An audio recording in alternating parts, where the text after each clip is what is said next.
in the basement of a government archive building where records outlived the people who filed them. A wooden chair stood against a pale green wall for 40 years. No one remembered placing it there. The building itself was an aging administrative structure erected in the late 1960s, a rectangular monument to bureaucracy. It had no grandeur. Fluorescent lights hummed overhead. Steel shelving lined the corridors. Air smelled faintly of paper, dust, and slow decay. The archives were climate-controlled, methodical, and unremarkable.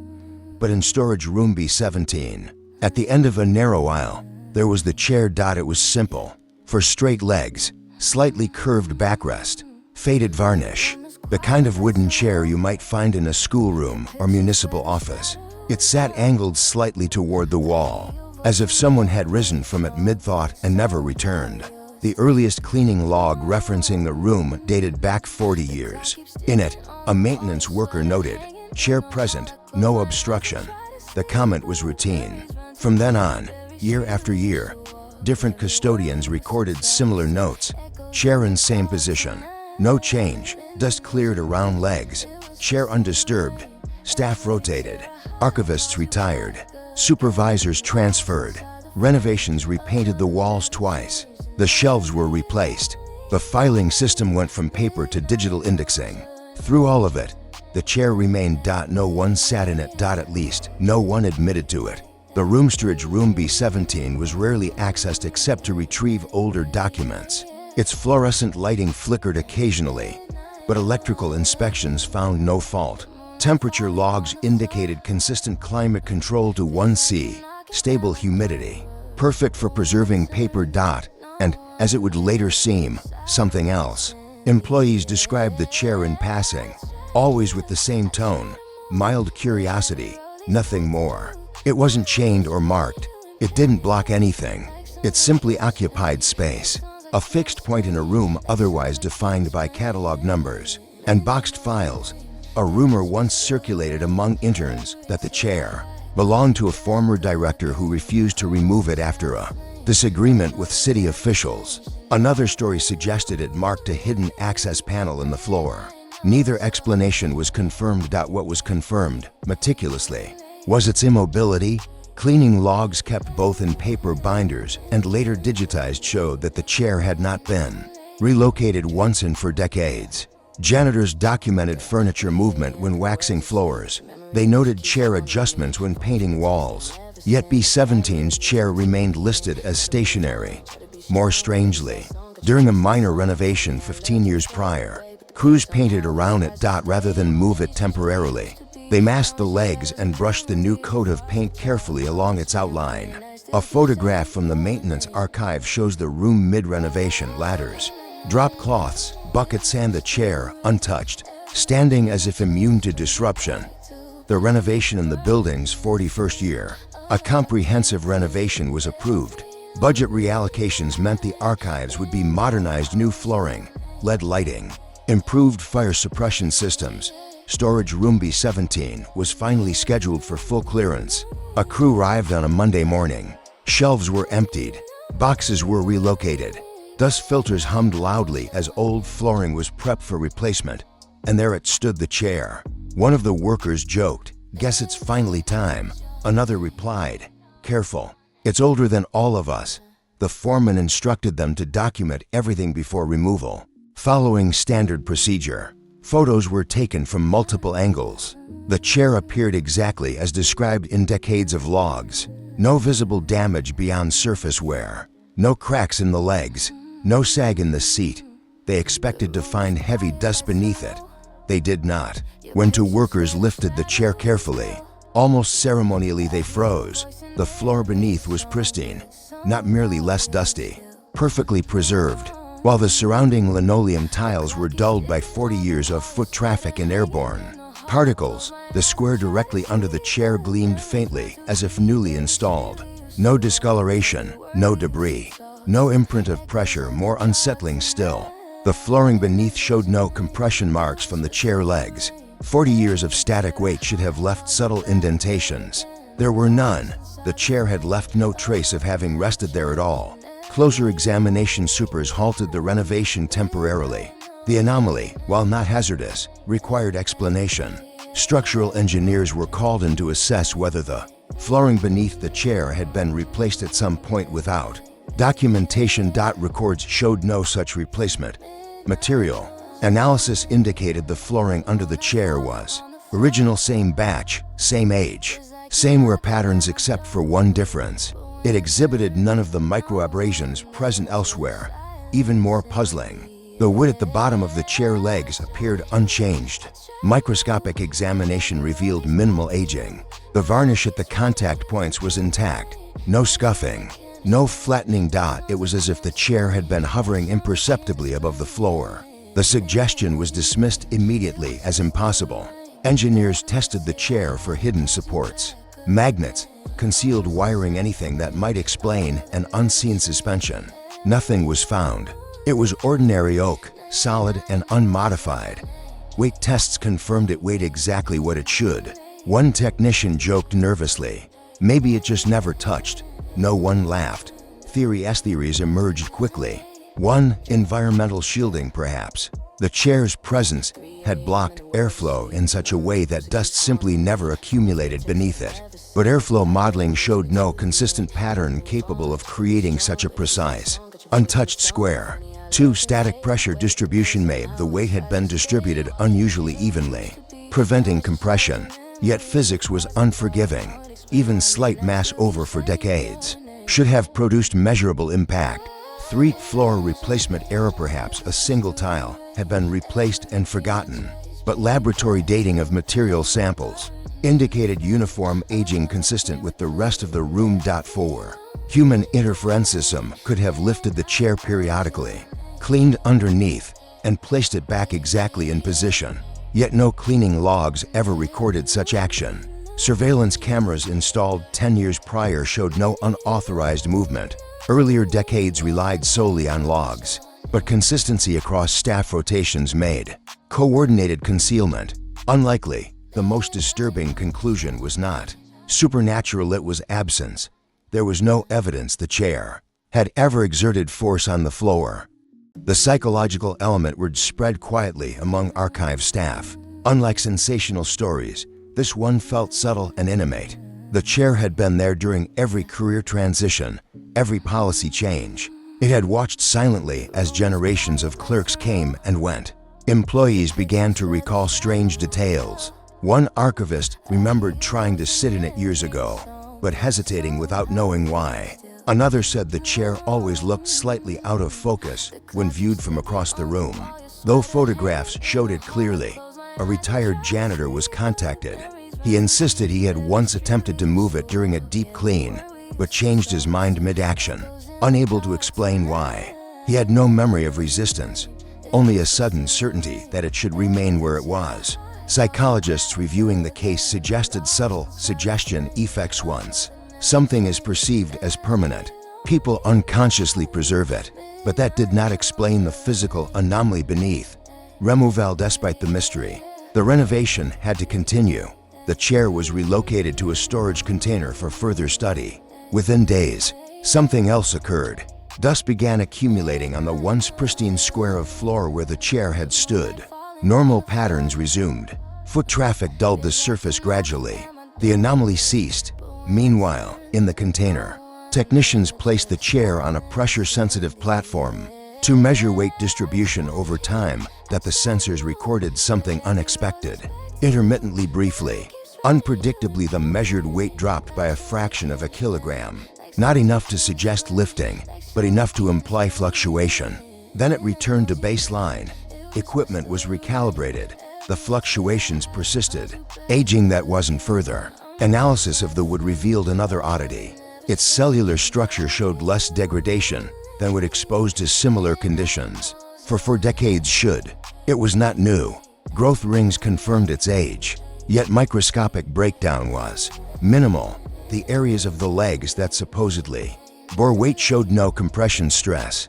Patterns. It was as though the chair had been present but not participating. In time, the way surrounding objects had not immune, just detached. The unanswered question eventually. Funding for further analysis ended.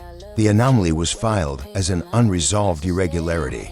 Official reports described it in cautious language. Localized preservation inconsistency. Absence of expected material fatigue. Unexplained pressure data variation. The chair now resides in a controlled storage facility. Labeled with an inventory number like any other artifact. It appears ordinary. Visitors to the archive building no longer see it. Storage room B17 has new flooring, new lighting, new shelving.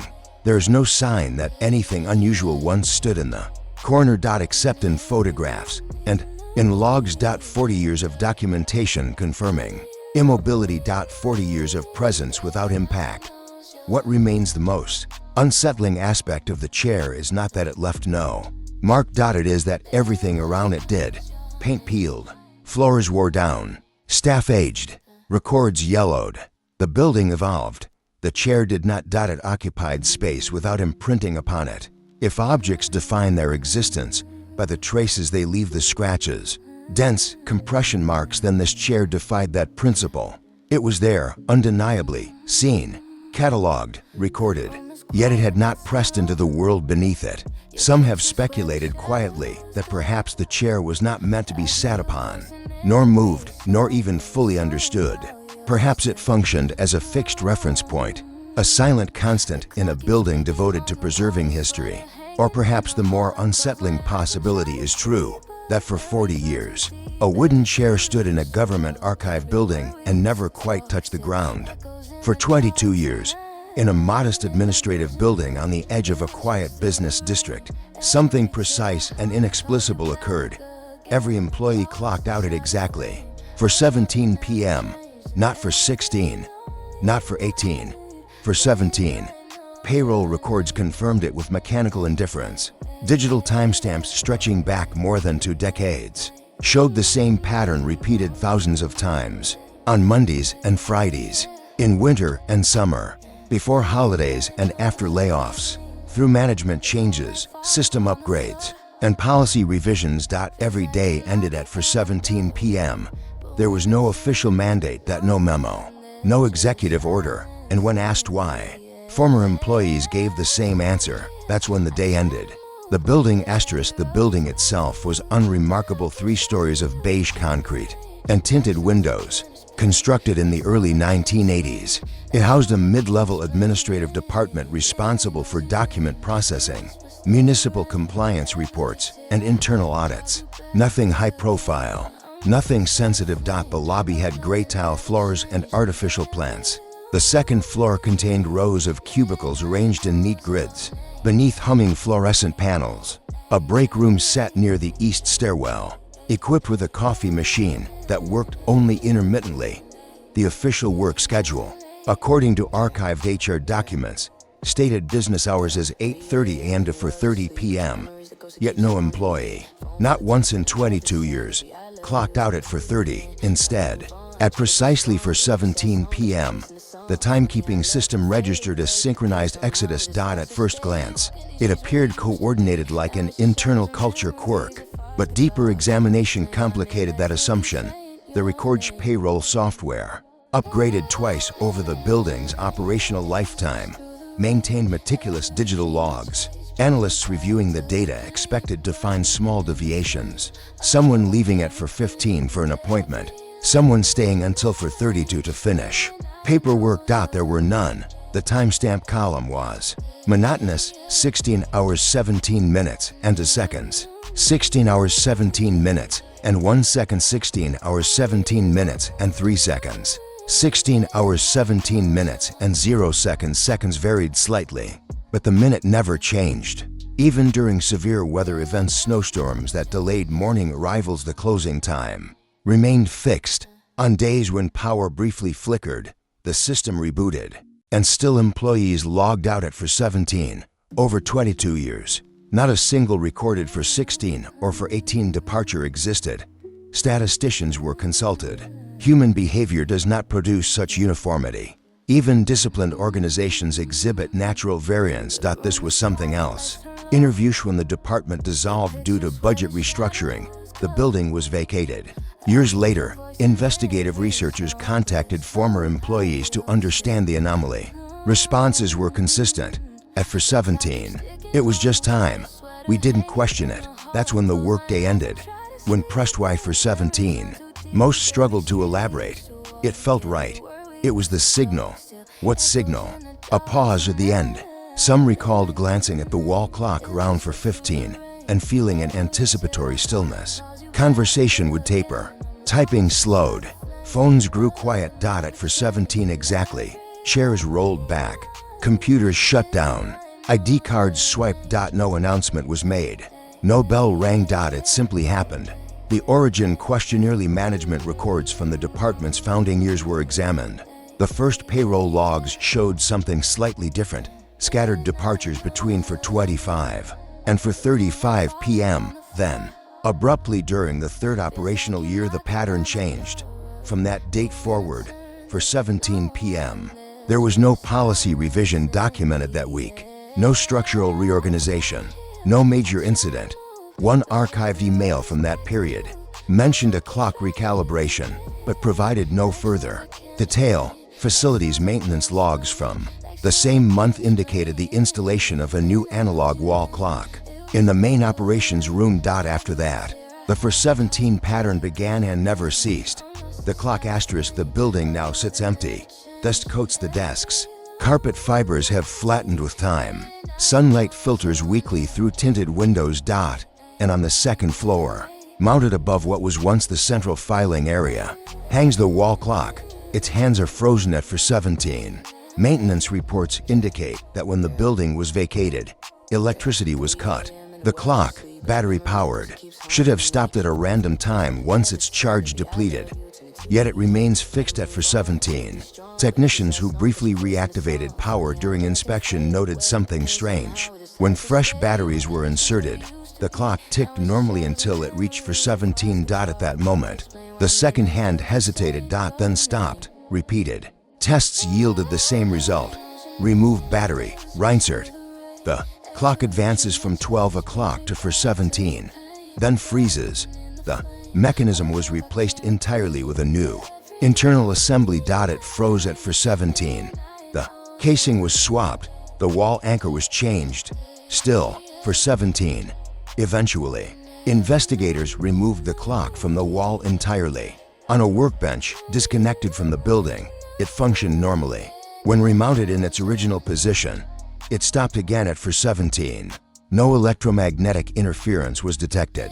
Structural scans of the wall showed nothing unusual. No hidden wiring. No magnetic fields.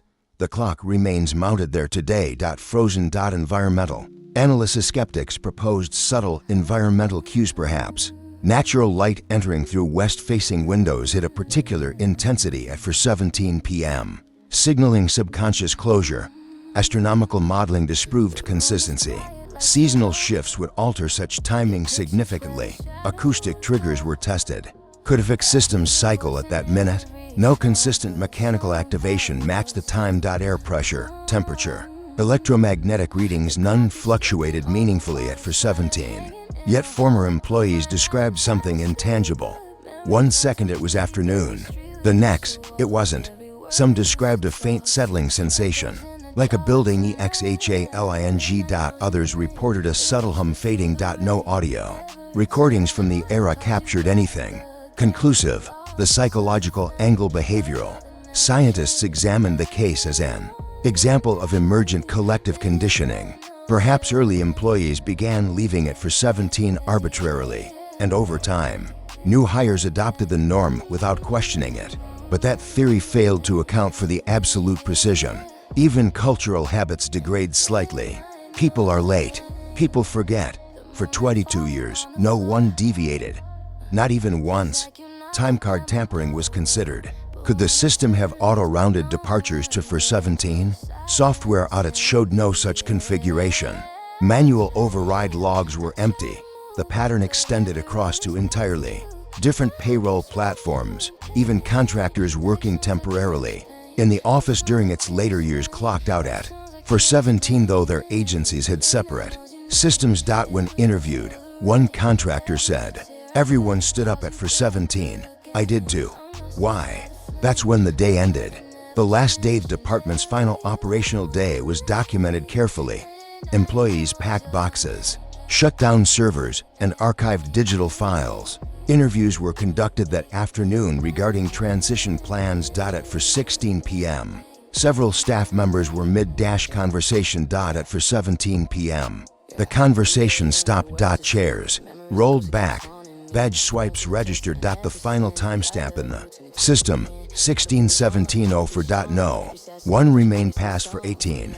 Security cameras show the last employee exiting the front doors at for 19 p.m.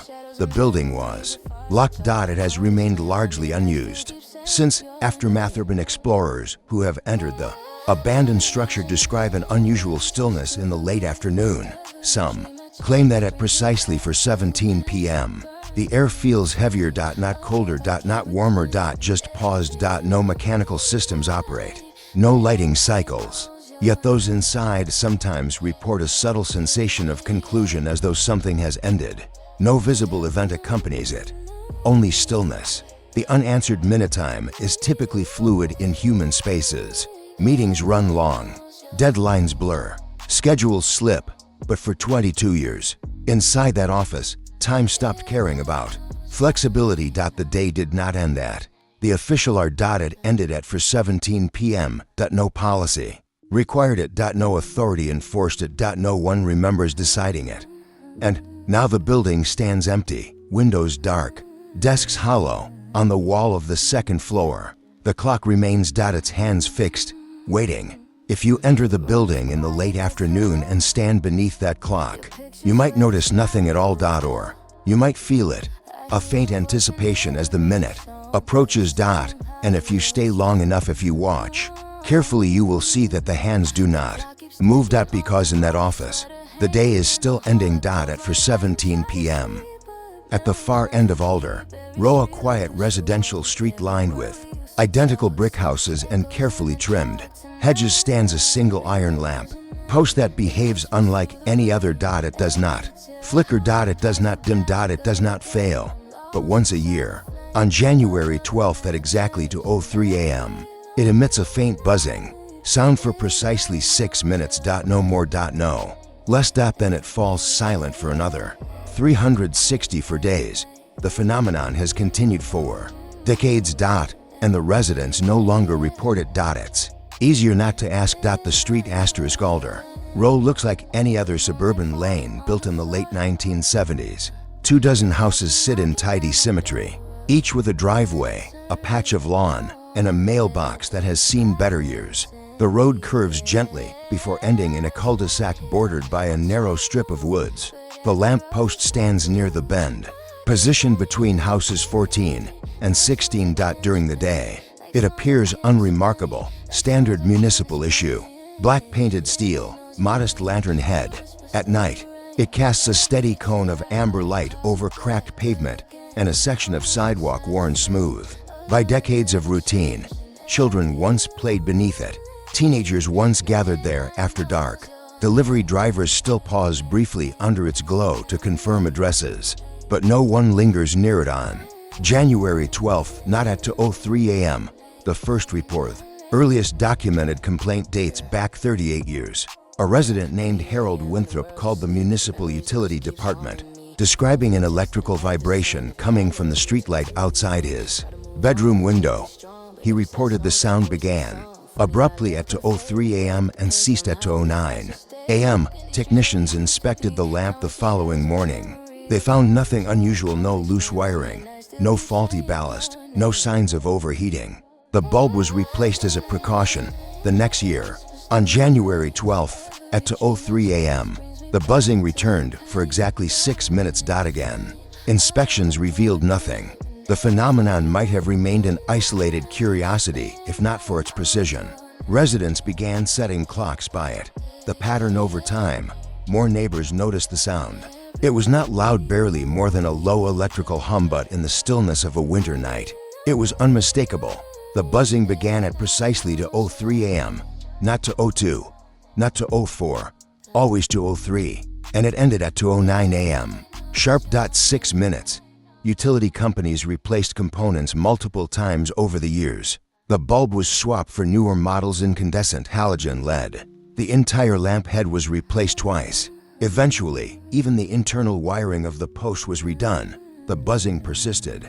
Measurements taken during one inspection showed normal voltage levels. No irregular current spikes. No transformer fluctuations. The nearest junction box showed no abnormalities. When technicians waited on site one January 12th, standing beneath the lamp at 2:03 a.m., they heard it begin a low, steady vibration. Like distant machinery humming through metal. They checked instruments immediately.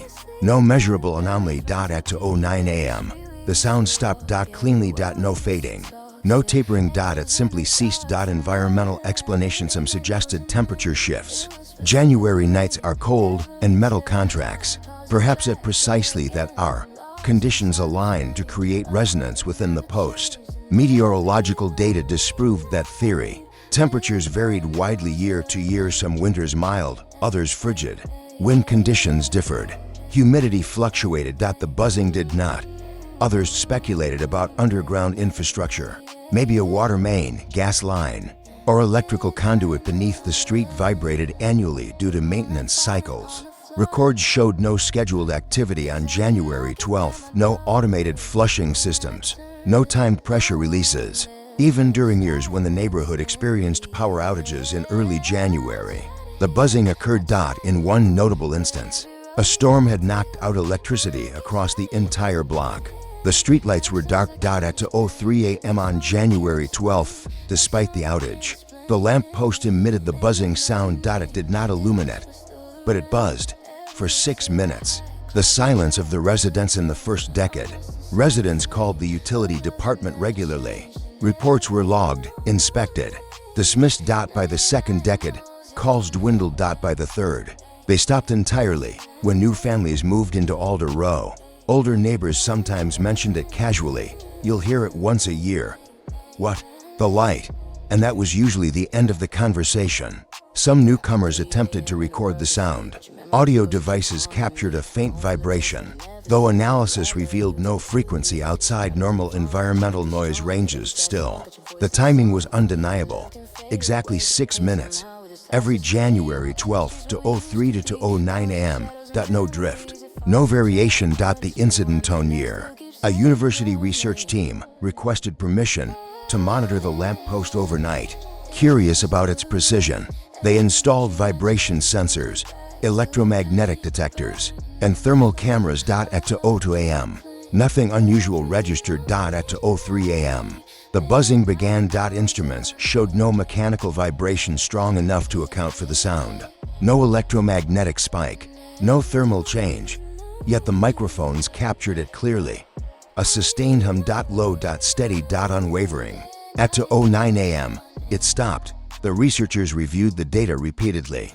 Their equipment functioned properly. Control devices placed on neighboring lamp posts detected nothing, only this one. They returned the following year with more advanced tools. Same result. The date: why January 12th. Residents searched for historical significance. Was it the anniversary of a power grid installation? A tragic event? A municipal milestone? No record matched the date. Property deeds showed the neighborhood was developed in late spring decades earlier. Utility infrastructure was installed in August of that year. January 12th had no documented relevance. Yet it marked the annual event without fail. The woods asterisk at the end of Alder Row. Beyond the cul-de-sac, a thin line of trees borders the street. They are not dense, just a remnant patch of woodland preserved. When the houses were built, some residents claim the buzzing feels louder when standing near the tree line. Others insist it seems to emanate from the ground rather than the lamp itself. No underground chambers or structures have ever been discovered beneath the street. Ground-penetrating radar scans conducted during unrelated infrastructure upgrades revealed only standard pipes and cables, nothing anomalous, nothing rhythmic. The last attempt years ago, the municipality decided to replace the entire lamp post as part of a modernization effort. The old one was removed completely, dug out from its foundation, and hauled away. A brand new pole was installed in its place, fitted with modern LED technology and updated wiring. On January 12th of the following year, residents waited. At 2:03 a.m., the new lamp post buzzed for 6 minutes. The sound was identical. After that, the city stopped investigating. The maintenance supervisor reportedly remarked, "If it's not dangerous, let it hum, except tense over time." The buzzing became part of the street's quiet identity. No one sets alarms for it anymore. No one gathers to observe. Occasionally, someone awake at that hour will pause. Listening, the hum is faint but certain, then it ends, and the silence afterward feels thicker than usual. Children who grow up on Alder Row learn about it gradually. Teenagers sometimes dare each other to stand beneath the lamp at 2:03 a.m. on January 12th. Those who do report nothing extraordinary, just the sound. Steady and unbroken dot, and then absence. The question no one asks what unsettles residents most is not the buzzing itself. It is the precision. Machines drift. Systems fail. Timekeeping falters. Yet this phenomenon maintains perfect alignment with the clock. Year after year. No deviation. If it were random, it would be easier to dismiss. If it were constant, it would be easier to repair. But once a year, exactly once, the streetlight speaks in a low electrical murmur, as if acknowledging something unseen. Then it stops. The present lamp post still stands between houses 14 and 16. It casts its amber glow every night like any other light on any other street. Cars pass beneath it. Snow gathers at its base. Leaves collect around the curb in autumn. And every January 12th at 2:03 a.m., it buzzes for 6 minutes. Electrical inspections show no fault. Replacement bulbs change. Nothing. Residents no longer file reports. It's easier not to ask why a machine remembers a date no one else does. Easier not to wonder what keeps such perfect time, and easier, perhaps, to let one small corner of the world hum quietly in the dark once a year, as if marking something the rest of us have forgotten. The library book that was always returned in the quiet stacks of a mid-sized municipal library. In a section labeled 900 History and Civilizations, there sits a hardcover volume that has never once been returned late. Not once. For 18 years, a single history book was borrowed 312 times. Every borrower checked it out and returned it exactly 7 days later. No extensions, no late fees, no damage, no lost copies, no replacements required. The circulation system confirms it with machine-like precision. 7 days, every time. And yet, when interviewed, nearly every patron struggled to remember reading it. The book *, the book itself is not rare. It is titled Foundations of Early Maritime Trade, authored by a respected, but not widely known academic, published in the late 1990s by a university press. It covers shipping routes, coastal economies, and trade networks in the pre-industrial era. It is 486 pages, long. Dense. Footnoted. Illustrated, with black and white maps and diagrams. There is nothing sensational about it. No controversial thesis. No banned content. No misprints. It is, by all appearances, a standard academic volume unlikely to attract consistent general readership. And yet, it has been borrowed 312 times in 18 years. That averages to more than once per month. In a public library where comparable academic texts are lucky to leave the shelf twice a year. The pattern anomaly was discovered accidentally during a routine inventory audit. A librarian noticed the circulation history appeared unusually regular. Upon closer inspection, the timestamps revealed something remarkable. Every checkout lasted exactly 7 days. The standard borrowing period for non-fiction materials is 3 weeks. Patrons are free to return earlier, of course, but the odds of 312 separate individuals returning a book exactly 1 week after borrowing it are statistically negligible. The timestamps were precise. Checked out, March 3rd, returned, March 10th. Checked out, April 14th, returned, April 21st. Checked out, June 2nd, returned, June 9th, and so on.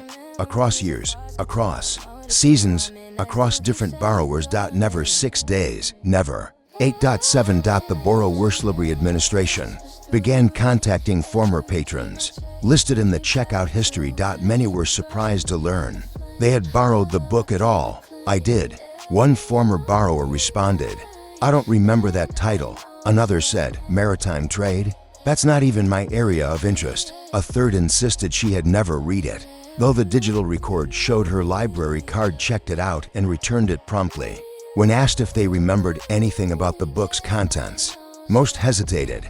Some recalled flipping through maps. Others remembered a lot of small text. None could recount a specific chapter. None could summarize its argument. Not one interviewee reported taking notes. The margins of the physical copy remain pristine, no underlining, no pencil marks, no dog-eared pages. It appears untouched. Physical condition despite its frequent circulation.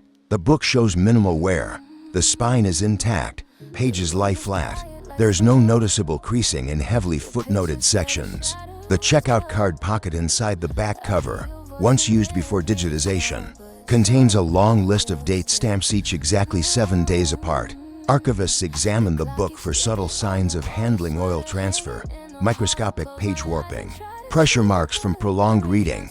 The wear is consistent with light browsing, not intensive study. It is as though each borrower handled it briefly, then returned it. Digital Record's library transitioned to a new circulation system halfway through the 18-year period. Historical data was migrated carefully. Analysts confirmed the 7-day pattern persisted both before and after the software change. No automated reminder triggered at 7 days. No internal flag prompted early return. The system default due date remained 21 days. Even more curious, renewal requests were never logged for this book. Patrons either returned it exactly on day 7 or did not renew it at all, and they never kept it longer. Statistical improbability. A local data analyst, intrigued by the pattern, calculated the probability of 312 independent borrowers returning a book exactly 7 days after checkout. Given a 21-day borrowing window, the odds were astronomically low. Human behavior contains variation. Work schedules shift. Traffic delays occur. People forget. Yet this book returned home with clockwork precision. 7 days, every time. Surveillance footage. Modern circulation desks are equipped with security cameras. Footage from recent years was reviewed for behavioral clues. Borrowers approach the counter normally. They scan their cards. They place the book into their bags. Nothing unusual. 7 days later, footage shows them returning it calmly. No rush, no urgency, no visible hesitation. Some paused briefly at the return slot, as if orienting themselves. Then they deposited the book and left. One patron, interviewed afterward, admitted something strange. I remember checking it out. I don't remember reading it, but I do remember feeling like it needed to go back. Exactly when it was supposed to. Was that 7 days? I suppose so. The gaps in memory. Psychologists consulted on the case suggested ordinary explanations: memory decay, low engagement with material, confusion with other books, but the uniformity of forgetting was notable. Not a single borrower recalled a vivid detail. Not one reported finishing the book. A few remembered intending to read it. Most remembered nothing beyond holding it. It was as if the act of borrowing was clearer than the act of reading. The margins asterisk. Academic books often accumulate marginalia over time. Pencil notes, exclamation points, circled dates. This volume does not.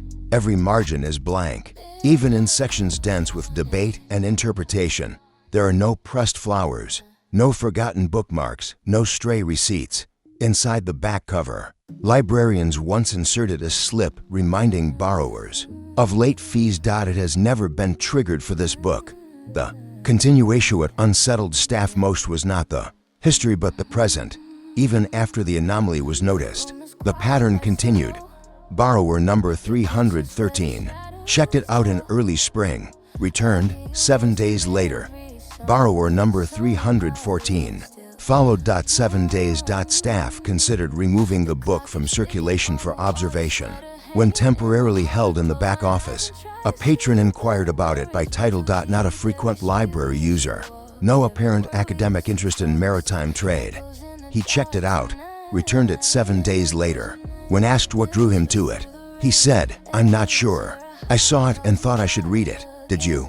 "I don't remember." The content curiosity eventually led librarians to read the book carefully themselves. They found it competent, but Unremarkable. Detailed. Methodical. Occasionally dry. There were no hidden codes in the text. No unusual topography. No inserted pages. Nothing that would compel mass fascination. One librarian admitted, "It's good, but it's not 312 checkouts good." The several theories circulate quietly among staff. 1. Habit loop. Perhaps an early group of students formed a pattern borrowing for weekly study sessions, establishing an unconscious cultural rhythm. But borrowers span generations, different ages. Different backgrounds. No shared academic program links them. 2. Data error. Perhaps the timestamps default to 7 days due to hidden software behavior. Yet system audits confirm actual return scans occurred on those dates. Security footage aligns with the logs. 3. Social influence. Perhaps patrons, aware of the pattern, conform to it. But most borrowers were unaware until contacted years later, and even after the anomaly was publicized internally. New borrowers continued the behavior without prompting. The unsettling detail of checkout history continues. As of this year, the number stands at 329. Pattern remains unchanged. The most recent borrower returned it exactly 7 days after checkout, down to the R. No late fees. No early returns. 7 days. It sits now on the shelf. Call number 380 to 0.094. Between two less traveled volumes. It looks ordinary. It feels ordinary. And perhaps that is what makes it extraordinary. The quiet rhythm libraries are places of patterns, due dates, shelving systems, catalog numbers. But this book's rhythm exists outside policy. No one enforces the 7-day cycle. No reminder emails are sent at that interval. Yet the book always returns home on time. Not early, not late, exactly 7 days after it leaves. The margins remain blank. The readers remain uncertain. And the checkout history grows. Some objects pass through our hands and leave impressions. This one passes through lives and leaves none. Except for the quiet certainty that 1 week after it departs, it will come back on time, every time. The elevator that skipped the 5th floor in a 13-story commercial building in the center of a busy financial district. There's nothing outwardly unusual about the elevator panel. The buttons are arranged into neat columns. Basement at the bottom, lobby just above it, floors 2 through 13 ascending in standard order.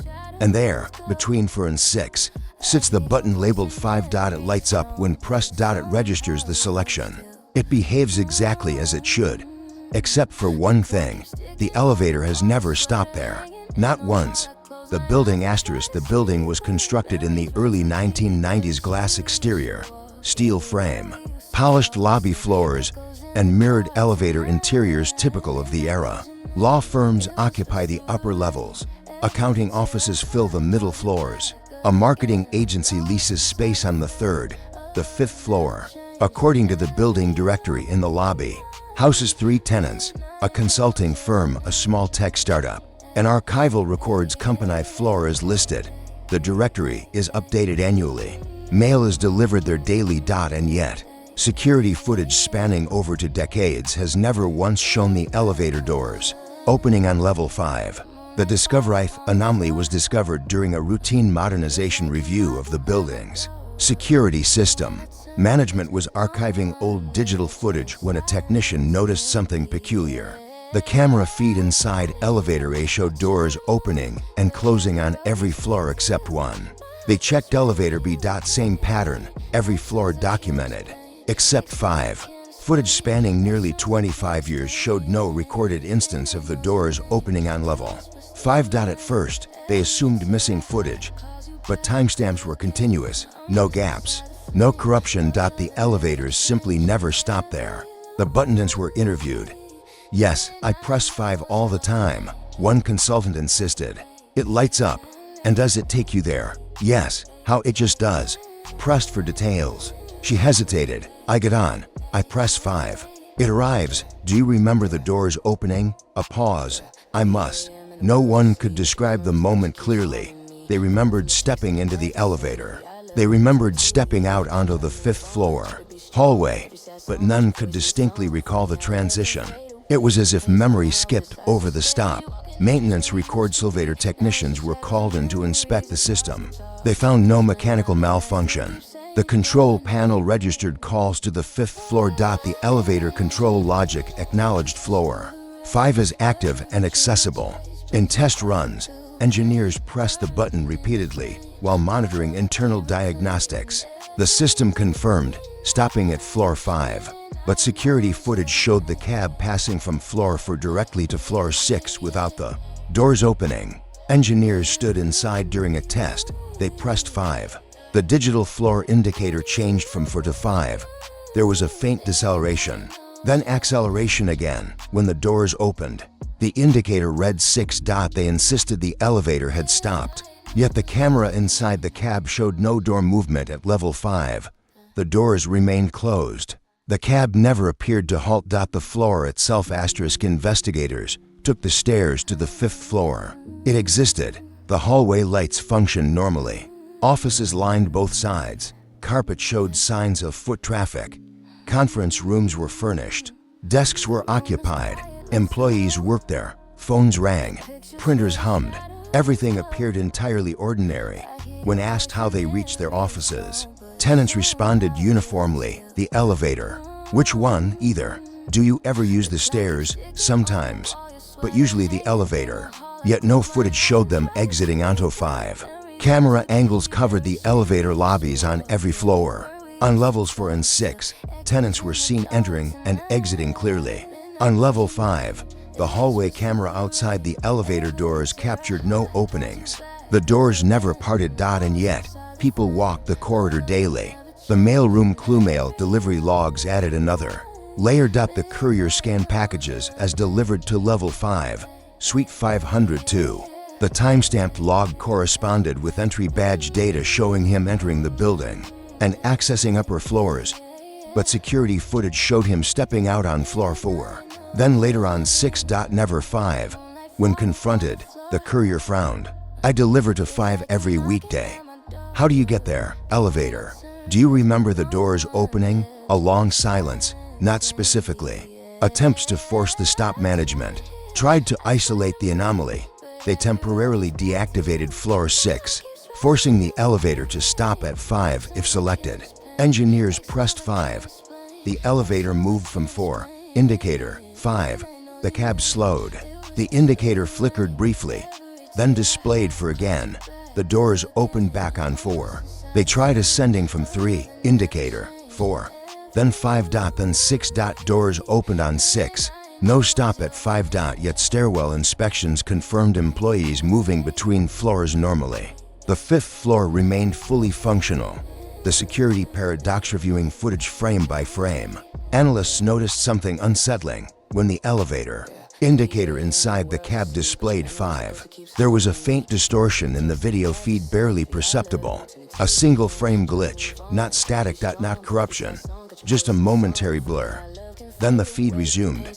Doors closed. Cab continued. It occurred every time the elevator passed level 5, but never on other floors. Technicians replaced cameras. The glitch persisted. They replaced cab lighting. No change. They replaced the entire control panel in one elevator. The anomaly remained. The tenant's perspective. Employees on 5 described their day as uneventful. Meetings. Deadlines. Coffee breaks. They hosted clients who claimed to have taken the elevator up without incident. Yet client interviews revealed a strange pattern. I remember arriving at reception, one said. Then I was in their office. Do you recall the elevator ride? Of course. Do you recall the doors opening on 5? Another pause. I suppose they must have. No one could provide sensory detail about stepping onto the floor. No memory of the hallway threshold. No recollection of the door chime. It was as though the act of arrival had no edge. Archival review. Building management accessed the earliest security archives. Analog tapes converted to digital format. From the building's first year of operation, the pattern was identical. Elevator doors opened on every floor except 5. Over decades, through upgrades, through renovations, through tenant changes, the 5th floor button always functioned, but the doors never opened. Not once. The structural theory engineers considered architectural anomalies, Perhaps the fifth-floor lobby was slightly misaligned with the elevator shaft, causing cameras to miss the opening. But physical inspections confirmed alignment. Laser measurements showed precise leveling. The doors could open, they just did not. Yet people reached the floor. The uncomfortable acceptance of her time, management stopped investigating. The floor was occupied. Rent was paid. No safety violations occurred. No one was trapped. If tenants arrived at their offices and departed at the end of the day, perhaps the mechanism was irrelevant. Elevators are tools. If the tool works, why question how? Still, new security personnel reviewing footage sometimes notice the absence. They watch hours of recordings. They see doors open on 1.2, 3.4, 6, 7, 8, never 5. The present-day building remains active. The fifth floor remains listed. Tenants continue to work there. Visitors arrive and leave. And yet, across thousands of hours of surveillance, not a single recorded opening of elevator doors on level V exists. If you ride the elevator yourself and press 5, the button lights. The indicator acknowledges your request. The cab moves.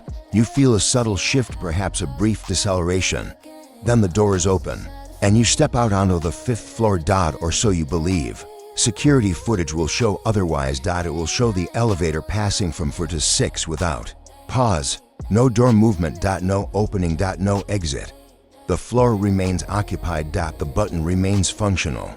And the elevator never stops there. Not on record. Not once. The window that reflected afternoon only on the 7th floor of an aging apartment building. In a unit facing east toward a narrow courtyard, there is a window that does not behave like other windows. At noon, it reflects noon. At sunset, it reflects sunset. But at 2 a.m. when the city is quiet and the sky is ink black, it reflects bright afternoon. Tenants who have lived in apartment 7E describe the same experience. Walking past the living room window in the middle of the night and catching, in the glass, a vivid blue sky streaked with white clouds. Sunlight glints off invisible surfaces. The reflection is warm, clear, unmistakably daytime. Yet when viewed from outside, from the courtyard below, the window appears completely dark. The building the building itself is ordinary constructed. In the mid-1970s, brick exterior, narrow balconies, aluminum window frames. It stands in a dense residential district where streetlights cast amber halos, and late-night traffic hums faintly even past midnight. Apartment 7E has had 12 tenants over the last 26 years. None stayed longer than 3. There were no formal complaints filed about the window. No maintenance requests mentioning light distortion or glass defects. Instead, each departing tenant described something more ambiguous. It wasn't a problem. One wrote in a lease termination note, "It was just as strange." The first, Akunth's earliest recorded mention comes from a graduate student named Marissa Kwan, who rented the apartment in the late 1990s. She noticed it during her second week. At 2:03 a.m., unable to sleep, she walked into the living room for water. As she passed the window, she caught her reflection and behind it, something else. Blue, bright. She turned quickly, expecting to see the courtyard illuminated somehow. It was pitch dark.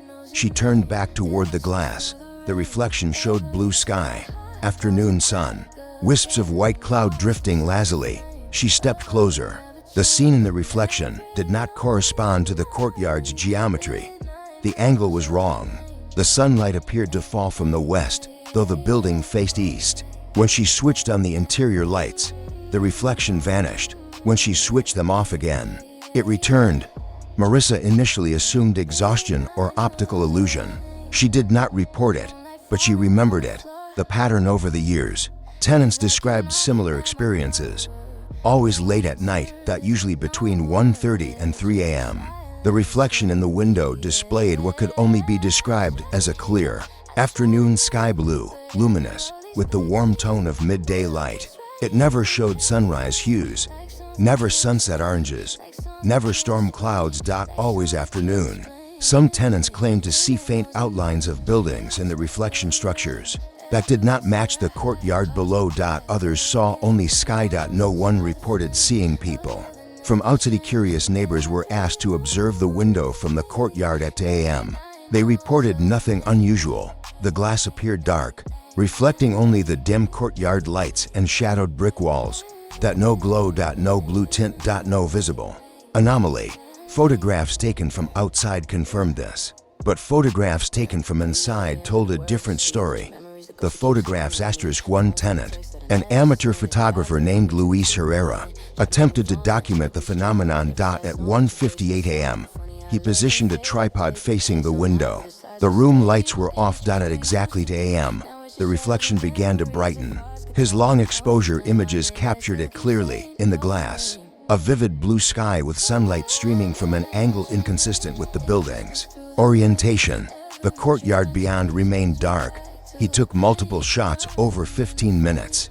Each image showed the same afternoon sky. At 17 a.m., the brightness faded gradually, returning the glass to ordinary nighttime. Reflectivity. Luis showed the photographs to neighbors. Some suggested double exposure. Others blamed internal reflections of daytime memories stored on the camera's sensor. But the effect was visible to the naked eye. The glass building management replaced the window during a renovation cycle 5 years ago. The original aluminum frame was removed. New insulated glass panels were installed. Tenants hoped the anomaly would disappear. It did not. The first night after installation, at 2:04 a.m., the reflection returned. Blue sky, white clouds, warm afternoon light. Technicians examined the glass specification: standard double pane, low emissivity coating, no unusual reflective layering. They tested for projector interference, hidden light sources, electromagnetic irregularities. Nothing. The angle one peculiar detail emerged. The reflected sunlight always appeared to originate from the west, but apartment 7E's window faced east. During actual afternoon hours, sunlight never struck the glass at that angle. Architectural blueprints confirmed the orientation had not changed since construction. Satellite imaging verified surrounding building positions. Yet the reflected afternoon suggested a sun position impossible for that facade. The sound. A few tenants reported something else, not visual, but auditory. On certain nights when the reflection appeared especially vivid, they claimed to hear faint ambient sounds. Distant traffic. Wind through leaves. Once, a tenant described hearing children laughing, though the courtyard below was empty. No recording devices captured these sounds conclusively. Audio recordings from the room at 2 a.m. revealed only faint city noise consistent with normal nighttime conditions. Still, those who claimed to hear something insisted it felt synchronized with the reflection. The phenomenon does not last long, typically between 10 and 20 minutes, never more than 30. It begins subtly. The glass grows faintly lighter, then gradually reveals the blue sky. It remains stable for several minutes. Then it fades. By 2:30 a.m., the window behaves normally again. No residual glow. No distortion. Tenant reactions vary. Some found it comforting. It made the apartment feel less lonely, one tenant said, like it borrowed daylight. Others found it unsettling. I stopped looking at it, another admitted. It felt like it was showing somewhere else. None reported physical harm. No changes in temperature accompanied the reflection. No measurable light increase occurred in the room itself. The brightness existed only within the reflective surface. The glass did not cast additional illumination onto walls or floors. It was as though the image was confined to the mirror-like plane of the window. The archival local urban anomalies researcher compiled testimonies spanning to decades. 12 tenants, identical descriptions. Blue sky. Afternoon light, round a.m. Always the same window. Never another unit in the building.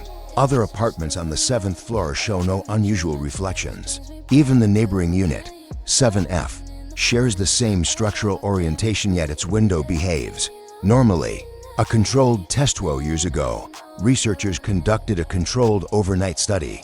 They sealed the living room, entirely blackout curtains behind the window, eliminating interior reflections. They placed calibrated light meters and spectrometers facing the glass. At 2:02 a.m., the instruments detected no increase in ambient light, yet visually, the reflection appeared. The spectrometer recorded normal interior darkness levels. The camera feed showed blue sky. The discrepancy was unsettling. The image seemed to exist without emitting measurable light. The view within the reflection. Some tenants described subtle variation in cloud patterns over different years. Not dramatic shifts, just minor rearrangements. One tenant insisted she saw a bird cross the reflected sky once. Another claimed the clouds moved slightly between 2:05 and 2:07 a.m. No footage confirms motion. Still images suggest static formation. Yet human perception remains uncertain. The question of timely afternoon. Why not morning? Why not random daylight scenes? The reflection never shows overcast skies. Never rain. Never dusk. Always a clear, bright afternoon. One tenant speculated that perhaps the window reflected a specific day, some fixed moment in time. But no historical event correlates clearly with the building's location or construction date. The building opened in November. No notable incident occurred in the courtyard during an afternoon. There is no record of architectural anomalies or prior structures casting unusual light. The current tenant, current occupant of 7E, a freelance editor who works late nights, has grown accustomed to the phenomenon. I don't watch it every time, she says, but sometimes I let it happen. What do you see? Sky. Right, calm. Does it feel real? She pauses. It feels present. Present how? Like it's happening somewhere. Just not here. She has not filed a complaint. The lease is renewed annually. The window remains. The outside remains dark from the courtyard below. At 8 a.m., the building appears unchanged. Windows are dark or softly lit.